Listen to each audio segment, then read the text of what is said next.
Hello, hello, hello. NASCAR Inside the Race, the bracket edition. We're here to break down the in-season tournament, what happened last week, and do a little handicapping of what's ahead. As always, we're available live on YouTube. I see we got some people in the chat, which is outstanding. And as a podcast, wherever you listen to your podcasts, it was the big wreck at Atlanta that determined all of this. We had a massive 20-car plus pileup down the backstretch. And if you heard all the screeching tires and you listened really, really good, you also heard the crumbling of paper because that was everyone's brackets being thrown in the trash when number one seed Denny Hamlin went wrecking down the backstretch. But not one guy. One person I know had Hamlin being upset by Ty Dillon. So we brought him back. He had such a good idea last time. My man Mamba Smith has joined the show. He's going to be with me every single week. I can't believe we could get his head onto the screen after that upset prediction. Mamba, I look at that smile. I know. Go ahead. You go. Hey, for you, guess who we're having joined today? Just for you. Who? Your man Ty Dillon is coming on. Tyrone! Him on the back right here on the show. Listen, I would never tell you guys that I was right. I would never do that. I would never do that. I would just say that if you listen to me more, you're more likely to be right. I would never say I was right, but if you listen to me more, you're more likely to be right. Well, I got a guy who will tell you that you are right, but in a different way. My buddy Russell from Racing Insights is back to crunch the numbers. And Russell, when somebody is right and we don't want to admit it, how do we word it? You're not wrong, Mamba. You weren't wrong. You're not wrong, Mamba. I'm not going to say you were right, but you weren't wrong. What's up, RI? Good to see you, big dog. How are you, bud? I'm good, man. I'm good. You know I'm good. My guys won. I mean, not my guys, but, one of my guys won. So I'm telling you. All right, let's put the bracket up. Let's run through this thing because it was a mess. We kind of thought this could happen at Atlanta. Now, look, I didn't have 20 cars wrecking in Atlanta, but I thought there could be some upsets. I'm going to run through these real quick. We could talk about them more in detail, but just real quick. Hamlin, Dillon advances. That's the 32 knocking out the 1. Brad and Kyle was a great battle. Brad advanced. Bowman, Logano, we had Bowman advance. Wallace, Suarez. Wallace got it. Nemechek, Barry, another pretty head-to-head. Nemechek advanced. My man, my champ, Chase Elliott. Mamba left that out for the record that his champion, Ryan Blaney, is no longer in the bracket. My man, Chase Elliott, survived. Who was your guy, Russ? Kyle Larson. Man, he's not in it, right? No. We didn't make it. Hello, Rick Flesh. The computer didn't make it. Remember, the computer made these picks. Oh, yeah, the computer. You're right. Okay. All right. We got Jones beating Chastain, Stenhouse beating Bell. How about this, guys? On the left side, the 1 and the 4 seed eliminated. Over on the right, Briscoe Gregson. Steve, what's that? Steve, did you pick Bell to lose to Stenhouse? I did not. Oh, Russ, did you? I did not. No, you didn't. Oh, I did. That was me. That's right. I forgot. I'm telling you, it's going to be a long 4 weeks if this continues because it could continue. Priest over Byron. Hocevar eliminates Ryan Blaney, and then Spire shoots a tweet heard round the world that fired Blaney up. We're going to get into that a little bit. The Larson Reddick went to Reddick. Dinger McDowell went to Dinger, and now he's matched up against Gibbs. So we have another road course heads-up battle over there. Smith got Cindric. I did have that one right. And then Busher and Gilliland, which I had wrong.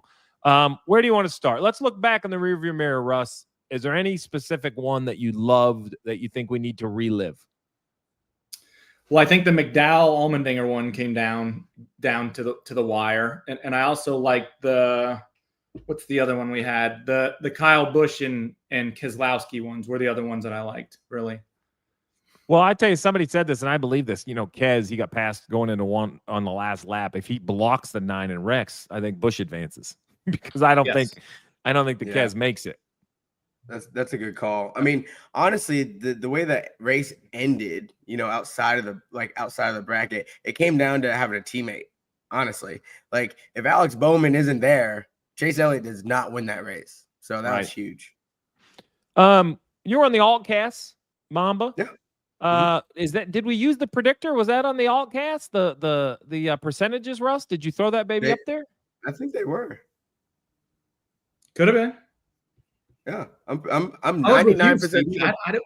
I don't know. Yeah, you're right. I forget. You were with me on the coverage. We tried to cover it on TNT. First of all, it was fun to be back with TNT, or they were back. It was my first time with TNT. It was fun to be on the coverage. Mamba was on there, and we tried to cover the bracket as well as we could during the race, but it was total chaos. I think when they all started wrecking down the backstretch, when everybody got quiet, I literally just said, "And your bracket is busted," because what we learned is, I got some stats: 70,000 brackets filled out. We have 0 who went 16 for 16 in the first round. So that was a little bit worth, it went haywire. I don't know what to say. It went haywire. Steve, I'm going to tell you what, though, like, even without that, like, if we were racing a normal mile and a half, I don't think you would probably have minimal brackets perfect right now anyway, to be honest. Agree. Just the way that NASCAR is now, like the landscape that we're in with all the different winners we always see, like it's like averaging close to 16, 17 winners a season. Like you really can't call these things. And these guys are so good that regardless if it's road course racing, super speedway racing, whatever racing, there's 30 guys that can win. So 16 still survived. Only 1 has gone to victory lane this year, and that was the Atlanta race winner, Chase Elliott. Is that stat correct, Russ? Double check me, because I can make them up as I go. You usually do. Hold on a second here. That's why I asked. Brad hasn't won. Ty hasn't won. Yeah. Bowman, Wallace, Chase has. Yeah. I feel pretty good about that stat. That's right. Yep. You're right.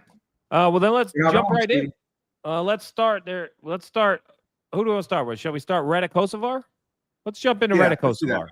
Yeah. Reddick Hocevar matchup. There's 8 matchups this week. We're heading to the streets of Chicago. Our friends at DraftKings, once again, have helped provide some odds. If you would like to wager on this, you can go on. You can bet either side of this. Just circling back around. Minus 175 for Reddick, plus 130 for Hocevar. That means Reddick is the favorite. That means to win $1 in profit, you would have to bet $1.75 on Reddick. You put $1.75 out. Reddick wins, you get your $1.75 back plus $1 in profit. On the other side, if you're a Mr. Excitement believer, I know that's Jimmy Spencer's, but I think I'm moving it to Hocevar now. Jimmy's been retired. He's got to get his own. He can't be Mr. Excitement. I mean, I think he can. Man, if he comes walking in with a big cigar like Jimmy Spencer, it's for sure going to be Mr. Excitement. So he better put a belly on if he wants to be Jimmy Spencer. He needs to get some weight on. Yeah, maybe. But so for Hocevar, if you bet $1 and he wins the matchup, you get $1.30 back because he is the long shot. All right. That is what the gambler says. You guys know the guy. Have you guys ever seen the guy on Instagram who checks golf handicaps and he says, "Let's go to the gin," and he screams it real loud like to check the numbers? I've been wanting to do that all last week and I didn't do it, so I'm going to do it now. Let's go to the numbers, Russ, to the numbers. Let's have the real deal head to head. Oh, here we go. Red is bad. Green is good. Yeah, so you want me to explain it again? Here, green is good, please. Red is bad. So you could see we compare them head to head in the next gen era, which is since 2022. Then overall this season, road courses in the next gen car, and then Chicago. We've only had 2 races there, so that one's a little less important now. But you could see green is good for Reddick. I think this one's fun to the fans for entertainment purposes because of how Hocevar is Mr. Excitement, as you like to say.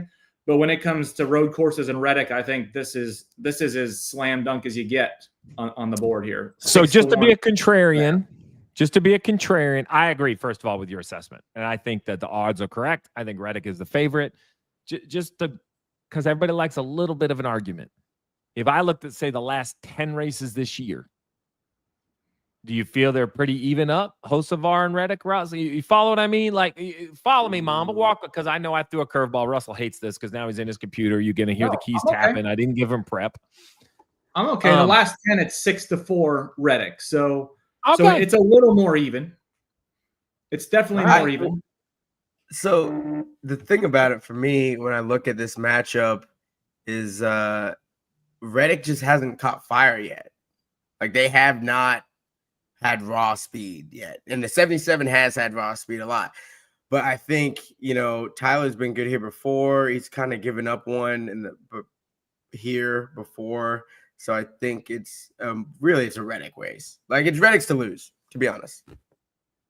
What he's referencing, he finished runner-up there last year.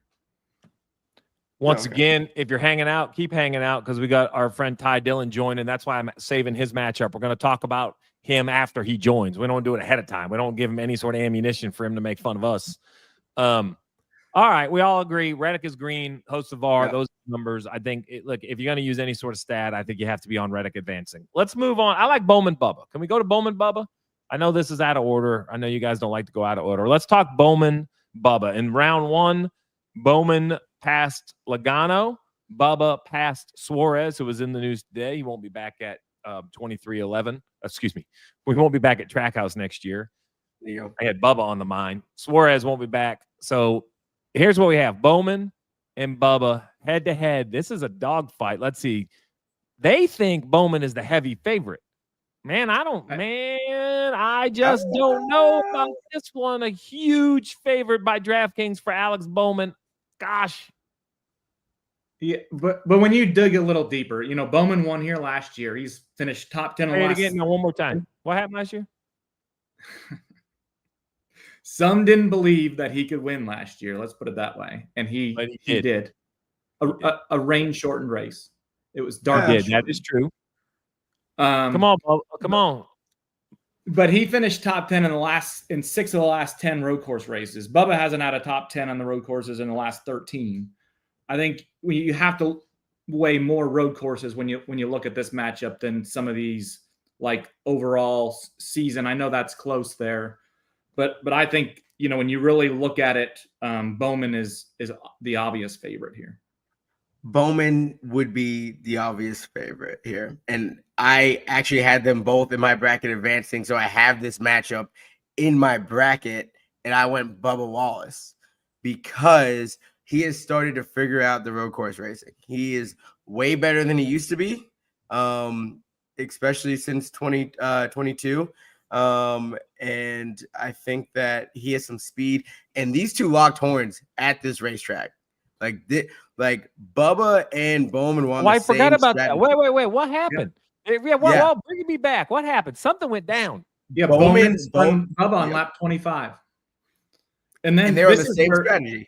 Bubba was penalized $50,000 for slamming on post race. Remember, they also have history at the Roval back in 2019. Remember when he threw Gatorade in his face?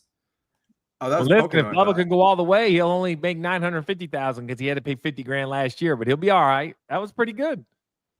Listen, I know the odds say, or like the way this is looking, it says Bowman, but Bubba's got to win too. So he's got to win. I'm going to go on record with you. The odds are heavy for Bowman. I don't believe it. I know the road course numbers say it is, but I have this more of a coin flip. I don't know who I would take in this one. I have this one a coin flip. And you look at the street courses, they are 1-1. Road courses is very heavy to Bowman, but all right.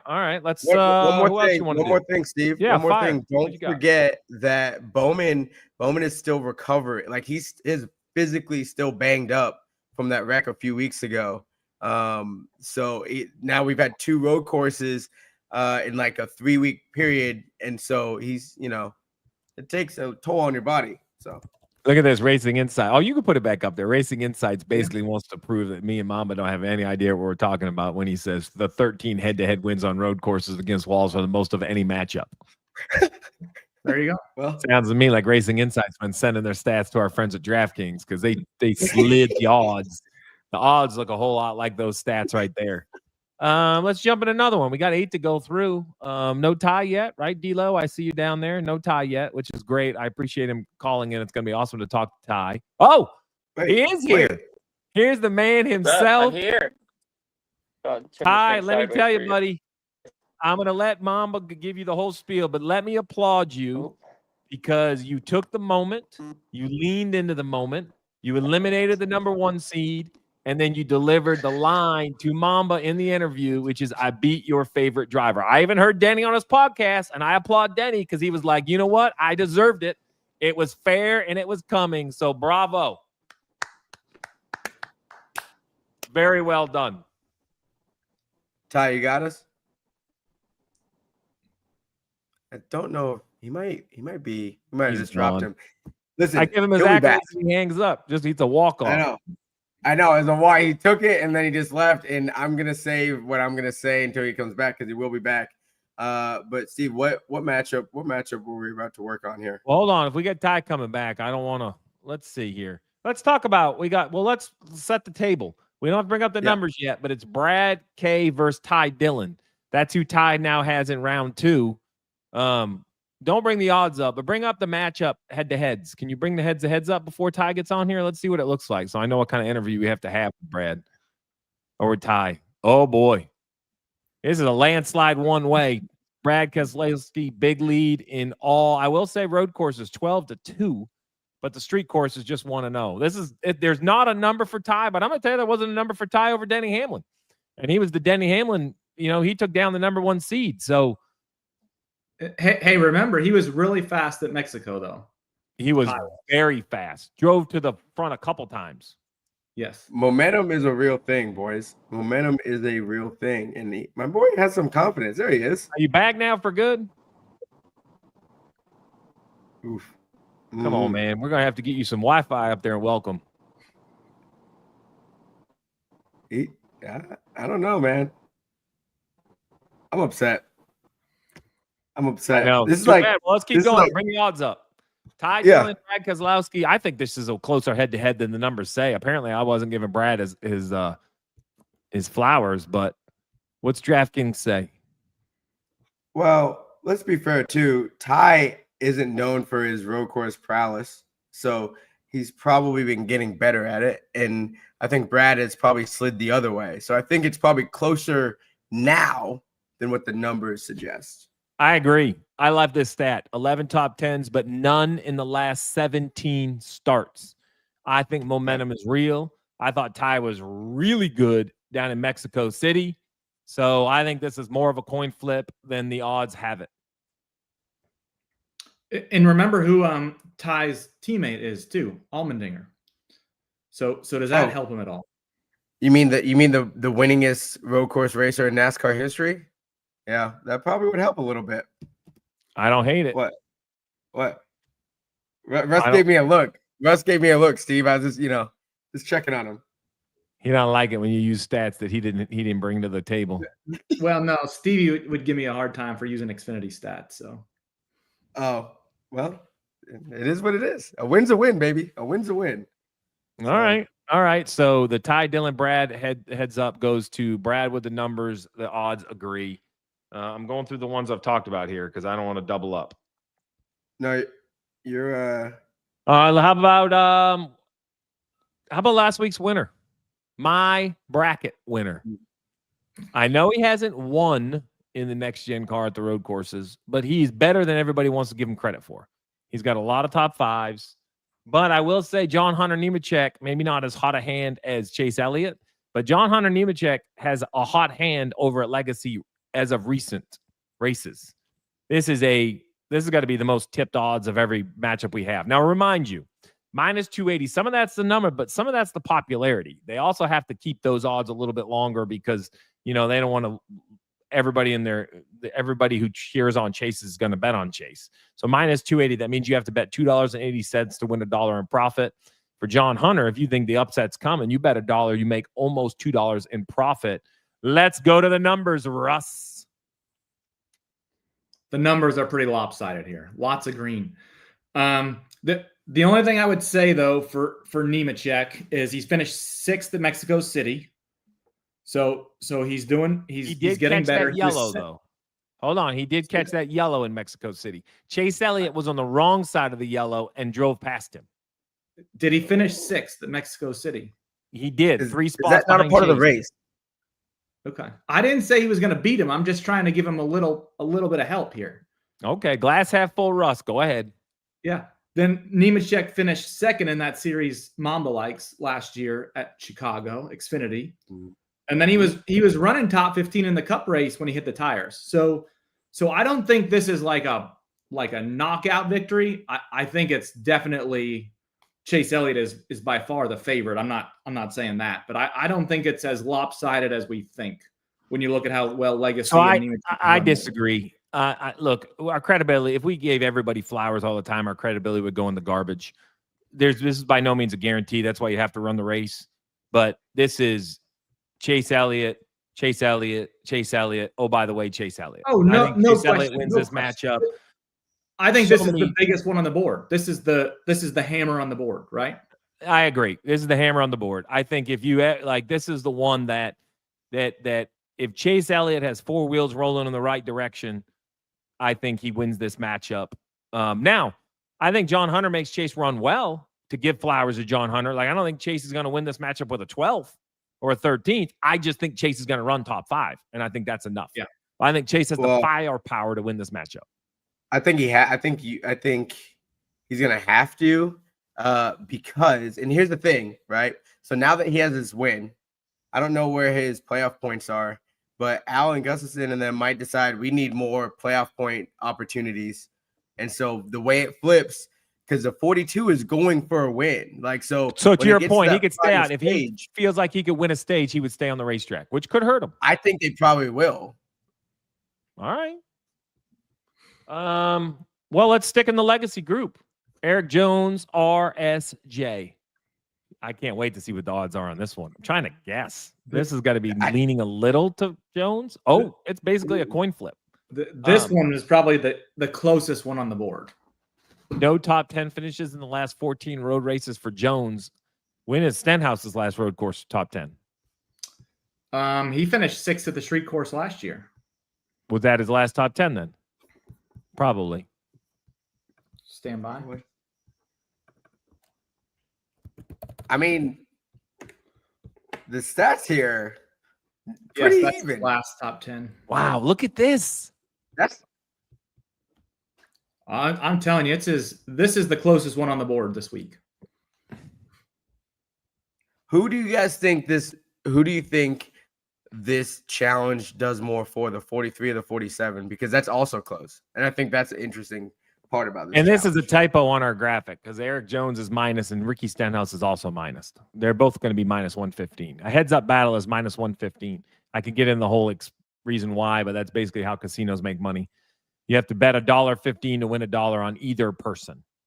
So they're both minus. So it's even. So it's dead They're even. It's a dead even heat across the odds. Well, I mean, Russ, that's what your numbers show too, basically. Yeah, so the only thing that would point to Jones would be that Jones has finished better than Stenhouse in the last 5 races this season. I was getting ready to say that I feel like Legacy's trending up. Is that fair? Yes, absolutely. Yeah, I think that's fair. I think I'm going to lean Jones purely in the most recent momentum. Because I have no reason to pick Ricky other than just to pick him. You know what I mean? Like the moment, everything that we have left to go off of would tell you 43. All right, listen. We have the number 1 seed Slayer back on the line. We think his internet is fixed. We're going to give him a try because he did so good. We have to give him. He does look better already. He does look better. Ty, you're back. I'm here. I don't know what was going on there, but I got in a little bit of internet purgatory wherever I was. So. That happens. Man, first of all, congrats. Second of all, I'll say it again because I don't know if you heard it last time. Not only did you eliminate the 1 seed, but then you took the opportunity, you leaned in. It was one of the best quotes that you eliminated, your favorite driver. And then I have to applaud Denny, who took it like a man on his podcast and said, I lost, I deserve it, A+. So it's a round of applause for Ty. So Mamba, the floor is yours because I've had to hear this all since the checkered flag fell. So please. Ty, I tried to tell them. They're like, there ain't no way. Nobody on this show except me was like, this is going to happen. And I'm proud that it happened. You made me look smart. It doesn't happen that often. I beat the numbers and I beat the vet. So hell of a run. Sure, What was the fact, like, other than the wreck, like, because I knew you felt like you had a good enough car to do it anyway. Yeah, I mean, if you look at our race, we were really solid all day. I was running 15th right before the crash came out. I think we came down pit road. We came off pit road. I want to say in the top 10, we took 2 tires, but we had a penalty. We drugged the fuel out. So just by luck, a stroke of luck, we had to start in the back, that crash happens. I actually got in the crash. I think if you go on NASCAR's app, you can go back and you can kind of see our day. You can follow I hit the wall and hit Eric Jones way harder than I crashed in Pocono and hit Kyle Busch when it tore our right rear toe link out, like way harder. We just didn't hit in any of the paper mache parts of the car. We hit on the bulldozer parts of the car. It was so that was good, but we were really fast. I mean, we were in and out of the top 10 most the race, and we had 2 more penalties on top of that where we came from the back. Obviously, the field was thinned out, but I think we were going to compete no matter what.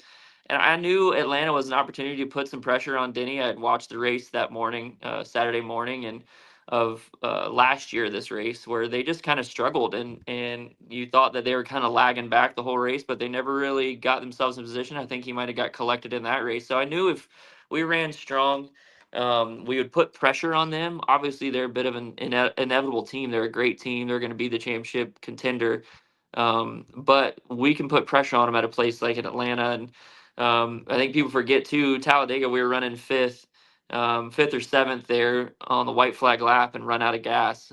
Just a mistake on our end, just not getting it full in the last stop. And it's been a strong suit for us all year. And I knew it was something that we could put pressure on. And I'd be lying if I wasn't thinking about having fun with Denny versus the world all week if we could eliminate him. And when Mamba came up for an interview, I was pumped. I was like, dude, just give me a little extra time at the end of this interview. I got something I need to say. And I know you were pumped too because you had me in the bracket. So it was a fun moment, man. And like you said, I think Denny gets it. Obviously, he's got his podcast, and but leaning into the fan part of this whole thing, I think as drivers, we get so honed in on ourselves and our own performance, and we become very mundane and boring and self-deprecating. We got to realize that there's a large element to what we do is entertainment, and we are entertainers. And when we have the chance to lean into it, I love what Denny's done with his winning and everything. And for me, it's just getting the opportunity to be able to show that. And this end season tournament gave me that chance to have a little bit of fun. When I'm competing in anything, I'm talking trash, and it's going to come out. That's the way I love. I love to compete. It's fun for me. I don't mean any harm by it, but I love to edge people on and see where their mental stability is with a little bit of trash talk. So it was fun, and I appreciate that Denny got it and had fun with it too. I sent him a text. I was like, "Hey man, just having fun with your guys. I hate that it ended that way, but having fun with your fans." And he leaned into it too. And I think you got to see that side of Denny, that he doesn't take himself too serious all the time. Well, how about Brad K? You got a quote lined up for Brad K? Because I looked down at Mexico City. You ran nearly 30 laps inside the top 10. So you had a decent run there, right? If I go back at Coda, you were maybe a little bit further back than you won, but you got all 95 laps. I think your road course racing is trending up. Brad has some impressive road course numbers early when he was back at Team Penske. They were unbelievable. But as of recent races, I would say his is trending in the down position. I can make a little bit more argument for this matchup than the numbers may say. So take me behind the wheel. First of all, confidence. And then I don't want to know the line. I just want to know if you have a line, if you're able to pull it off. Like, are you building your repertoire of how you're going to deliver this to Brad if you're able to pull it off? Yeah, I'm thinking about it. Obviously, we got to go out and perform first to give us the opportunity to have a line. So, Mamba, you be ready if we do beat him again. I'll be working on something. I'll have something for you. But I feel like we're building confidence. We go to Codas early in the season. I'm still kind of getting acquainted, but working with AJ Allmendinger at road courses doesn't make you worse. And I've been able to put time in with him in simulators.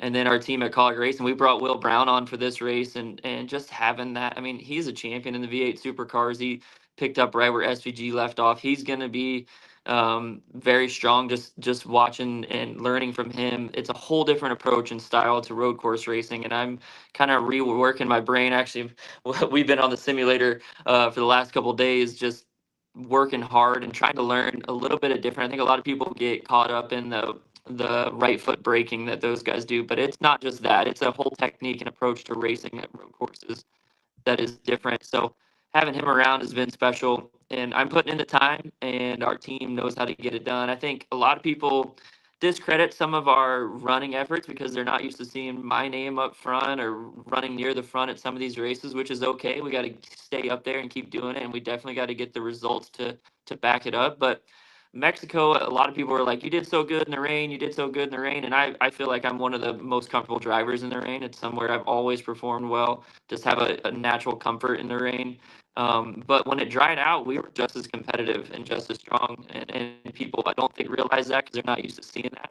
But the rain got us there, and we were able to stay there until that last restart. The 11 car clipped our right rear and cut our right, bent our wheel actually, and flattened our right rear. And there was never a caution for us to rebound and get back in the race. And so most people see our results and think that's where we ran all day. But I think we're confident. I think we're a strong team, and hopefully we get through Chicago, another place where there's a lot of variables. Anything can kind of happen. I think we capitalize on these kind of unique situations, or at least I have in my career. And I'm not afraid of Sonoma either. So if we can get by Brad in the first one, we'll see what we can do in the next one. And then we're getting dangerously close to that $1 million. And we'll do anything to get that.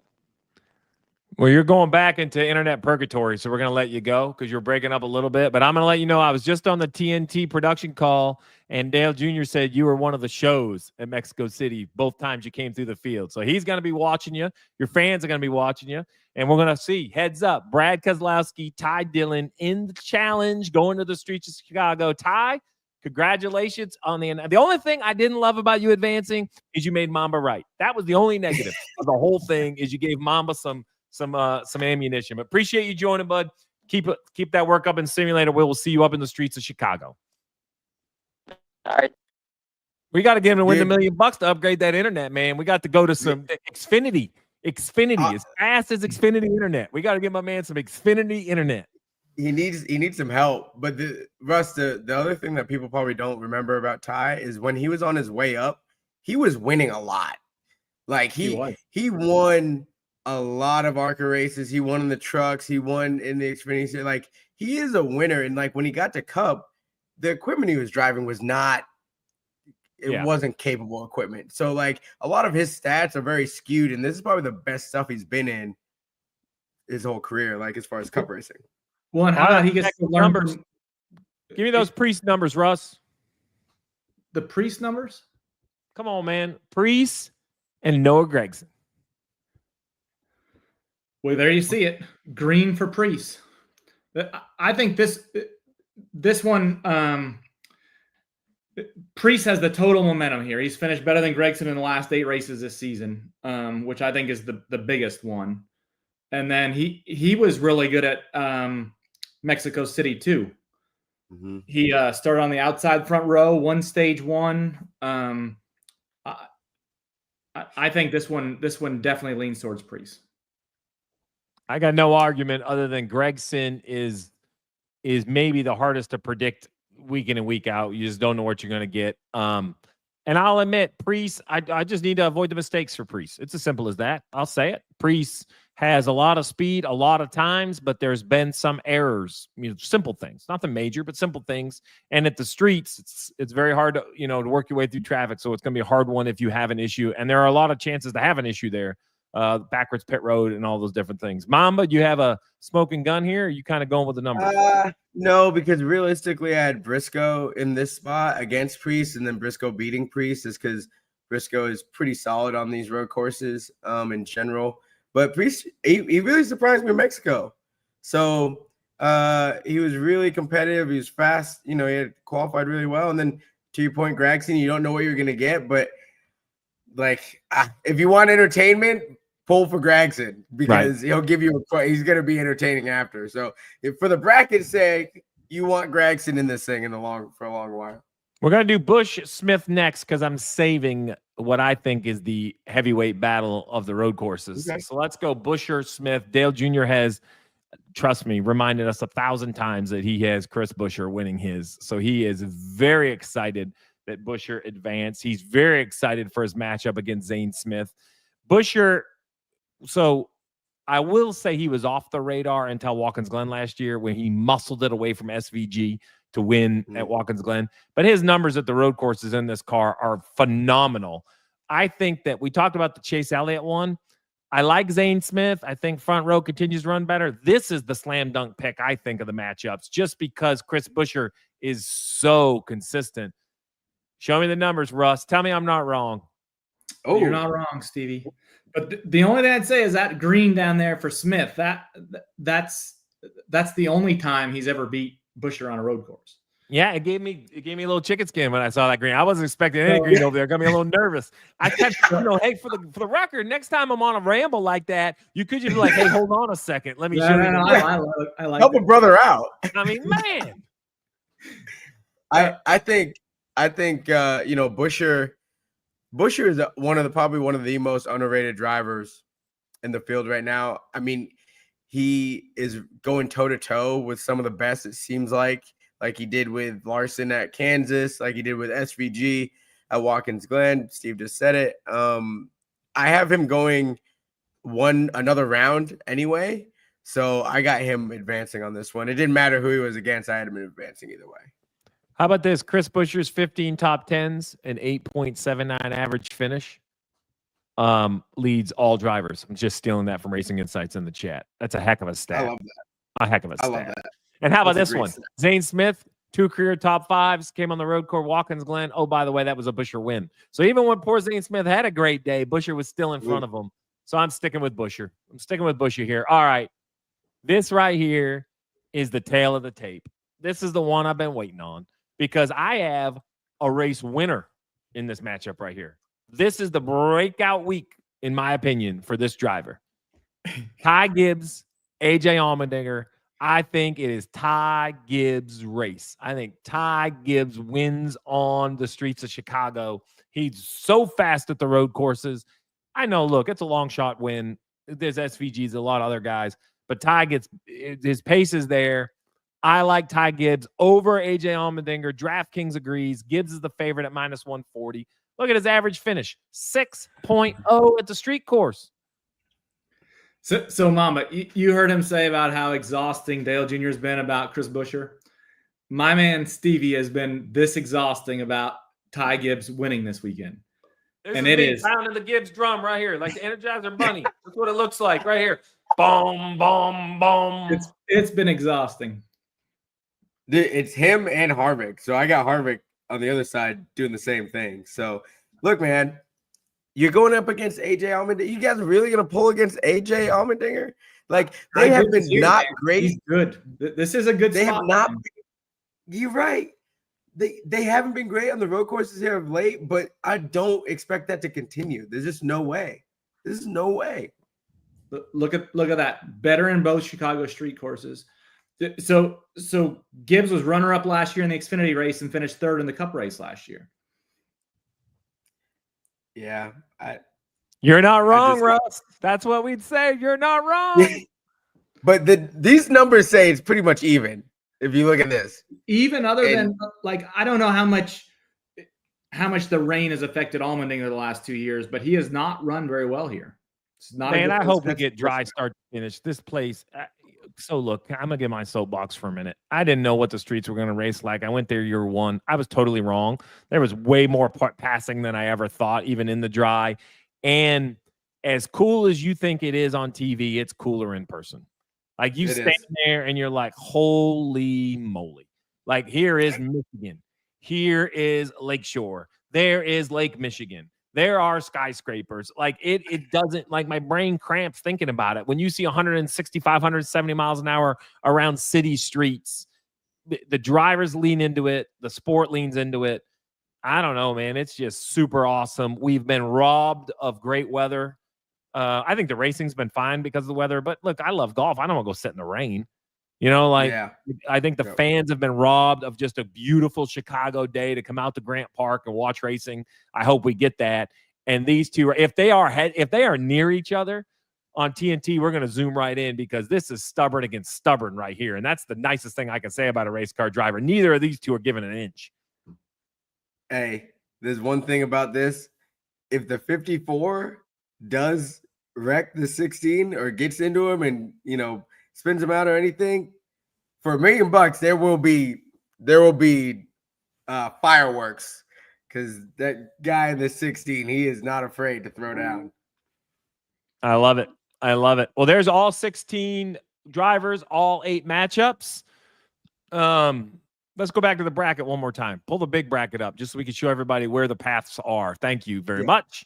Ty Dillon and Brad K. I want you to look at these colors as well. On the broadcast, there will be some colors on the windshields this week. That's very important because it was too much with 32 drivers. But now we're down to 16. Natural, you're just going to be able to see it, right? Orange against orange, green against green, so on and so forth. Light blue against light blue. They should hopefully jump out and you'll know who is next to one another. My man Mamba, you're going to be on the Altcast again on True TV, correct? Yeah, I'll be on the alt broadcast, and we'll be on Bleacher Report all weekend long. So, and we got our man Larry Mack and Jeff Burton over there breaking all the matchups down. The Muppets. My champion's still alive. Mamba leads the way on heads up wins. I still lead the way with Chase Elliott as the champion. I have 2 of my 4 left. I have Elliott and Gibbs left in my championship 4. I have a question, Russ. What are we going to say is more important? Picking the champion or having more in the final 4? Because 2 things could happen at the same time. We're going to come up with a point system. Oh, it's okay. What do you mean? We don't have to. It's just 1, 2, 4, 8, 16, right. Man. Just doubles every round. I've done a lot of brackets in my day. Every round you get double the points. You got 1 point in round 1. You get 2 points in round. Then you get to 4. Then you get 8. Then you get 16. Right. That's how it works. Well, yeah. Good luck. Good luck. When you look at this, though, Russ, what do you think the best path is now? Because I remember last week you were big on the path. Question. What do you think the best path Great is question. Yeah, I think the best path is for Chase Elliott, no doubt. He's got to go against Nemechek this weekend, and then he'll go up against the Jones Stenhouse winner at Sonoma, another road course. Yeah. His path is, it doesn't really, honestly, his toughest part will probably be the championship if he makes it there, right? And then go further, like he's great at Dover, and then he's going to go up against one of those top 4 there. So I think I hate to say it, but Steve isn't wrong on this one. So I will say the death match, the death region got weak quick, right? We were talking Briscoe, Blaney, Byron, Larson, Reddick. The only one left is Reddick. So what was, I thought, the toughest region got easier very quick. Now, I'm not saying Hocevar is a pushover by any means, but if Reddick can beat Hocevar, I think Reddick's path just got way easier as well with the craziness. I think those 2 regions are the ones that kind of lightened up, right? Yeah, to your point, Stevie, the numbers got 0 right in that death bracket matchup. Really? I mean, it was crazy. Wow. It was crazy. It was crazy. Yep. The one thing I'm looking at, boys, as we kind of look forward, obviously I'm big on the dinger, but Bubba, his favorite racetrack is Dover. His favorite racetrack is Dover. If he can get to Dover, that's going to be an interesting matchup. Now, listen, Ty Dillon could go on a heater. I mean, we're talking about someone not getting a flat tire, right? I mean, that's really what we're talking about. Like, we're talking about all the. Well, so here's the thing about road courses. Let me just bring this up real quick. There's going to be 30-ish cars in the lead lap, 32. Like, you can be celebrating your advancement going into 11. Push drivers left, catch the tires, wah, wah, wah. I mean, it could be that easy, right?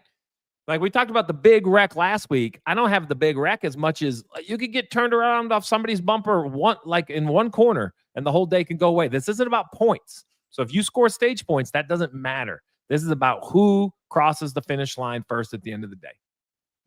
Either way, we'll be back next week. Go ahead. What you got? No, I was going to say somebody that's not involved with the bracket anymore is going to get into somebody who is involved with the bracket and ruin their $1 million, and they will be upset. I promise you. Watch it happen. Oh, for sure. For sure. Mm-hmm. Well, listen, I'm going to be back on NASCAR Inside the Race live edition Sunday night after the checkered flag. Soon as TNT's done with their post-race, jump right here on YouTube and check it out. I'll be there, and we will be back next week for the bracket challenge. Our friends at DraftKings are setting the odds, Mamba. Look what we got. Look at that. New customers at DraftKings, bet 5, get 150 instantly. Use promo code INSIDE. DraftKings, the crown is yours. I tell you, Mamba, you got your own code. You're getting serious. Well, big time. Well, they know who picks the best bracket. Who Oh, picks the boy. best, All right, so we're they're going to gonna go give you the before he code. gets himself in trouble. It's been a fun one, Russ. Appreciate the numbers, Mamba. Great round one. Ty Dillon, thank you very much for joining us. This has been a NASCAR Inside the Race bracket edition. Back again next week where we'll break down the round of 8.